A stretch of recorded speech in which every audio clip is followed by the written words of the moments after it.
Sport is like the national pastime. That's But in the true. Philippines, some might say that pageantry is the pastime. That's true. You know what? In the Philippines, we have pageants all over the places.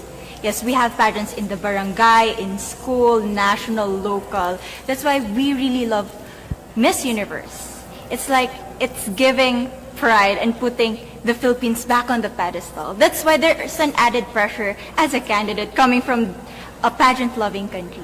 But it's a good pressure. I always look up to our former Miss Universe Philippines. They really did well in the competition.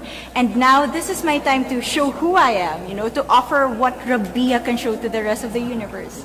So I'm very happy, and at the same time, I'm excited to make all my kababayans proud, and hopefully I do. Why do you think it is that the Philippines love pageants? They have appreciation for beauty. We do love pageant because we used to think that we wanted to be included in the world, I have to be honest, in the Philippines, my skin color used to be not the standard of beauty. I was obsessed whitening my skin because these are the kinds of beauty queen we see on the mainstream. But things were different now. That's why I'm very proud to be a morena. In the Philippines, we call it morena. It's brown skin girl. And to be able to represent, my color, my identity as a true Filipina. Tell me about your journey to being crowned Miss Philippines. In a world that, in a country I should say, that loves pageants. That must have been a very intense process. Tell me about, your journey to being Miss Philippines. Well, my journey was crazy. You know what? I started to be a dark horse. Nobody noticed me. Nobody knows I was in the competition up until the preliminary and the coronation night. And when I won, I received different comments. Of course, there were people who didn't expect me to do well, who think that I cheated. That's why I need to redeem myself in Miss Universe. I really need to do well in this competition. And the thing is, I love pressure. I love criticism. I get better every day with that. You tell me I cannot do that, I turn to you and I'm going to say that, no, I can do it for myself. Good for you. So how does it feel then to be on the global stage? How do you feel to be here in this moment, right now?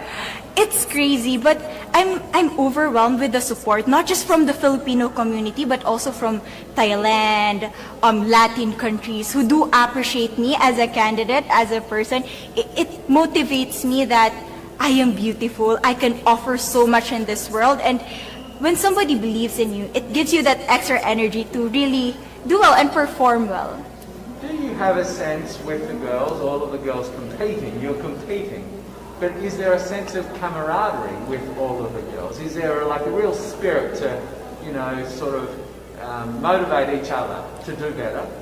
You know what? I have a different idea about Miss Universe. I thought it's going to be very competitive, in a healthy way, well, of course. But now I can see every girl helping each other, from fixing those hairs, from trying to zip up those outfits. It speaks of the closeness and the kind of camaraderie that we want to have. The goal of Miss Universe is not just to crown one girl, but also to build a genuine and long-lasting friendships among us. Would you say within the Miss Universe world, the contestants, is there a sisterhood? Are you sisters? There is sisterhood. I can say I was able to talk to different representatives from different backgrounds, different cultures. And despite our differences, there's so much to be highlighted in what binds us together. And that is because we want to empower women. We want to have our advocacies. We want to speak for the things that we love. And that's a celebration of women and the beauty that we have. So coming out of this week, obviously you would love to be crowned Miss Universe. Of course. And that would be wonderful, of course, for any of you. But what else will you take out of this week? What do you think you'll feel at the end of this week, regardless of the result? How will you be a different person? It's the growth and the development that I was able to have during preparing for this journey. I will be honest, there was a moment that I lost my identity. because I was put under pressure. I was in that position in which I feel like I'm not good enough. I'm not a good representative of my country, but I was able to bounce back stronger. And if I was able to do that for Miss Universe, I will be able to do that in life. That is my greatest takeaway from Miss Universe. Okay, so Philippines have a huge amount of fans. Yes.